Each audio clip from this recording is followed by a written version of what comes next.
Hey guys, what's up? Danny here. Today I'm going to be doing a Halloween Horror Nights 23 house review. So I'm going to be doing them in the order I went through all of them. So the first house I went through was Walking Dead No Safe Haven. Now, I went through this house about half an hour after the park opened. And I don't think the scare actors were on their A game just yet. They could have been, and it may have just not impressed me. But, this house was okay for me. It was certainly better than last year, but they could have maybe done better with scares. I couldn't really tell you if later in the night the scare actors got better, or it could have been just the crew that was in there at that order. But the set design was one of the coolest, I'd say. All the IP houses this year had really cool sets. I would say The Walking Dead was probably in the top 3 of set design that had the really cool ones. So, yes, the set designs were cool but lacking in scares. So, I'm going to be doing a 1 to 10 rating, and then if it's a must go or a pass as well. So, that's how I'm going to be reviewing these. I would say this house was a 5 out of 10. It wasn't bad and it wasn't awesome either, and I would have to give this one a skip, to be honest with you guys. And if you guys are watching these videos, as a person who does like The Walking Dead, I do know that you guys see the audience attendance probably from this year and last year a lot higher because of The Walking Dead bringing in people, but the houses are okay. And if you ask me, you guys maybe did a bit over with The Walking Dead and just zombies in general this year. I know zombies is one of those things that are really popular right now, but like having Resident Evil Walking Dead roaming around the park and then The Walking Dead house, I think it was kind of a bit much with the walkers and zombies in general. I think that's why I'm going to have a problem with Resident Evil as well. But we're not going to talk about that yet. Next house was Urban Legend Lenora, I think that's how you pronounce it. Now this house was badass. I absolutely liked this house a lot.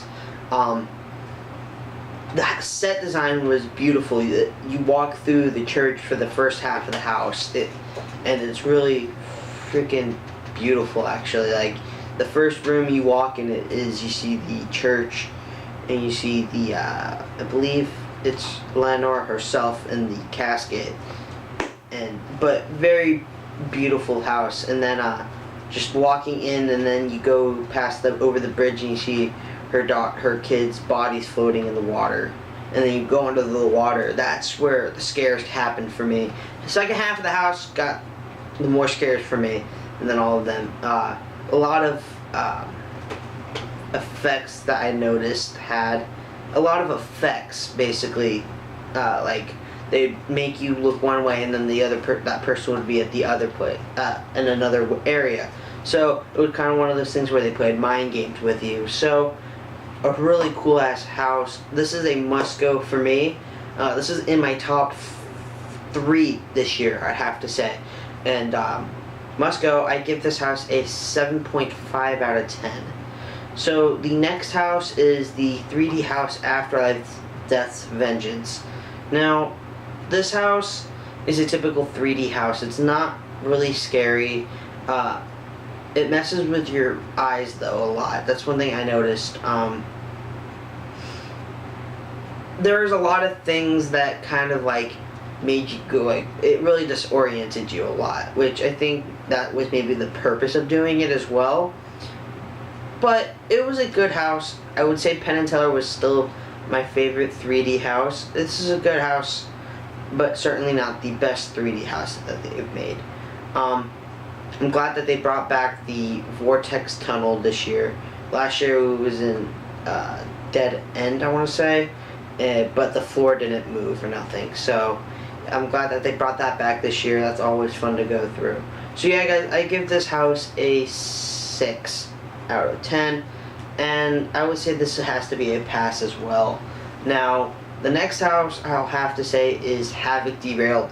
Now, this was the most anticipated house for me because I loved the first house back in 2010, Havoc Dogs Awards. Still my favorite house.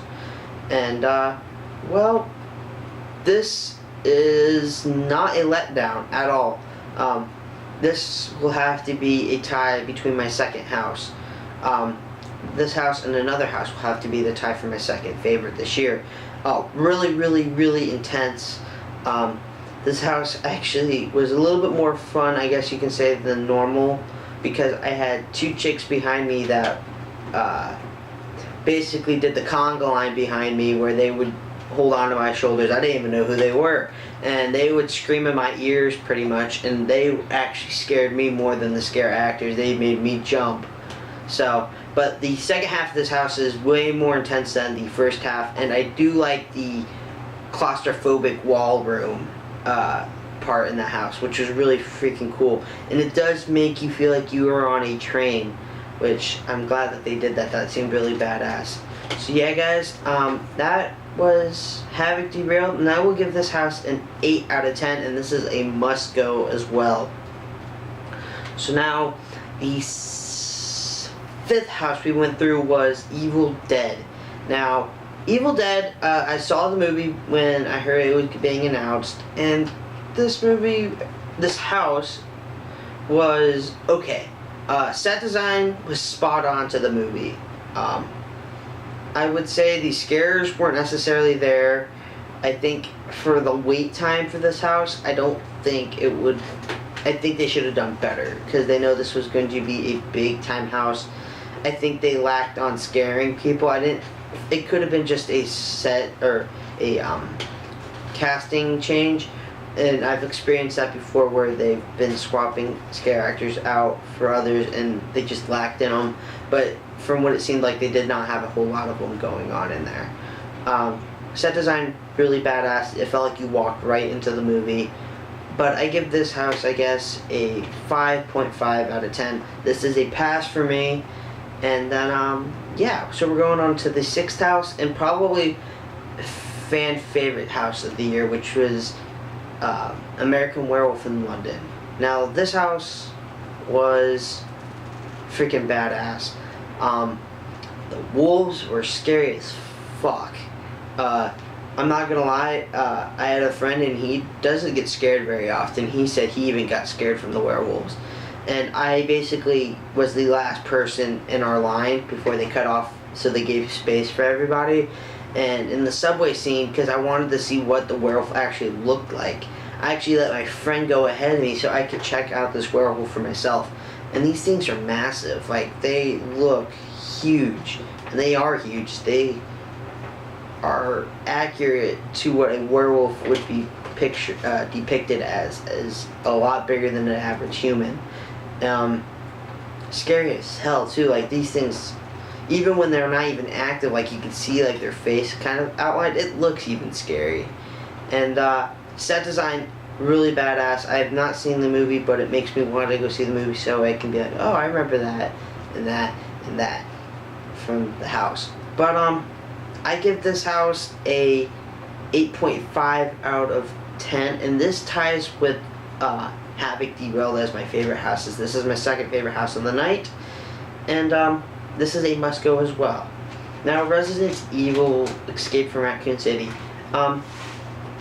This house was not as bad as everyone was saying it was. I wouldn't say people were saying it was bad. It was just the one that lacked the most in the house, or lacked the most scare actors out of the entire rest set of houses. I would say the problem that I ran into with it is zombies are all zombies. One kind of zombie or all zombies, pretty much. When you walk in there, you saw zombies roaming around, and you had one of the Resident Evil characters shooting them.